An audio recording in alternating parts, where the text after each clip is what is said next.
Okay, let's try and get this thing working. They can hear us, but now they need to see us, or something that represents us. What about those two pictures? Another two so we can look through Rarity Takes Manhattan. Yours is no question. I just have to find one that I can use. Oh, here we go. Oh, that is one of the better ones. By the way, I'm the unicorn and he's... What are you exactly again? Well, for the sake of time, let's just say I'm a skunk. I can give details later. So let's talk about Rarity Takes Manhattan. I'm glad you're talking about my hometown. And your hometown is based on my home, or vice versa. But rather than talk about the whole episode the way most talk about it, I do have an idea. And that is... We see this episode from the aspect of, let's call it the 5 stages of big city exposure. 5 stages? I thought there was just 4. That's how many told me there were before. No, there's 5. Just that no one usually counts the fifth. So let's start with stage 1, the tourist big city. Rarity's reaction to this... Yeah, Rarity's reaction to the city just jumping around. I've seen a lot when a lot of ponies do that when they come to Manhattan. I bet they do that in your home too, don't they? Well, I don't see it while I'm in Manhattan. Probably because there's just a giant crowd. So I would have expected more crowded streets in your home. Maybe not excessively so, just more of a crowd. It was a slow day. You can't tell me there are slow days out there. Maybe, but you can't tell me you didn't feel just a tiny bit of joy during stage 2, the big city reality. Yeah, Rarity find out what Manhattan is like. Did give me a sigh of relief, even if it was a little pain to have that one. But I do love that everyone can see that there are people, or ponies in this case, out there who are willing to help you out. And then there are individuals like Suri Polomir who see kindness for weakness. Now I just shook my head and just had to say out loud, I know you're the element of generosity, but giving enough for that fabric to make a whole line, if anything, why not just enough for a patch or at least a scarf? Though I do have to say, I kept thinking to myself, a low voice actor who plays Lola Bunny in a Looney Tunes show. And then we have Coco Pummel. The one thing I do like about these two is that they represent the two halves of stage 2. The one half that comes out as just every pony for themselves on the story side, and then there's the other half of I'm really innocent in how this place works on Coco's side.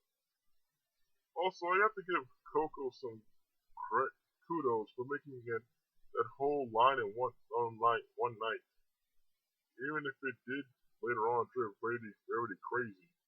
Speaking of driving Rarity crazy, her panic from all this drove her right into stage 3, where she went full diva. Okay, I shouldn't have to point this out, but she's always been a diva. I retaliate with this little fact.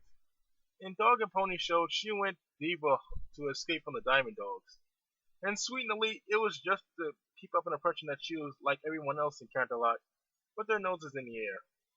Here, she used diva on her friends while they were trying to basically do whatever they could to quick out the outfit. This is what it basically means to go full diva. To use everyone, including your friends, without the notion of regret. I'm pretty sure, and I'm pretty sure using all that stuff from the hotel is gonna leave a hefty bill too. I do have to admit, her last minute designs were amazing, and everyone did love them. Though her friends couldn't see what the end result was, since she worked them to exhaustion. And with that roped off sex section that you saw, that's when we first see the case of Rainbow Eyes. I know there's everyone else has a name for it, but that's what I came up with head when I first saw it. That's when also already reaches the dreaded stage 4, the diva dives. And boy, did she hard. Leaving the fashion show, running out into the rain, and then the song that came after it. It just made you feel for her, even if she isn't your favorite. But after that song, she came back to us in stage 5, which normally you rarely see. The diva recovers. Well, she had to recover. She didn't care at the time if she won or not. Rarity just wanted to apologize to her friends about how she was treated them. And I do have to admit, there was a good laugh when Applejack just flat out told her that. Well, and for all that trouble, she did get to see her and Rarity did get to see a private showing of Penny of the Hills. And after that show, we found out that in order for Rarity to keep the show going, she would have to stay in Manhattan. Lucky for her, Coco Pomel comes in. Not only does Rarity give her the job that she was about to had to take for herself, but Coco gives her a first place trophy and the spool of thread as a symbol of her new rediscovered generosity.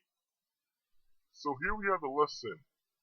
And the lesson is that it's okay to be generous out there in the world. But know that there's always only those who out there who can and will take advantage of you.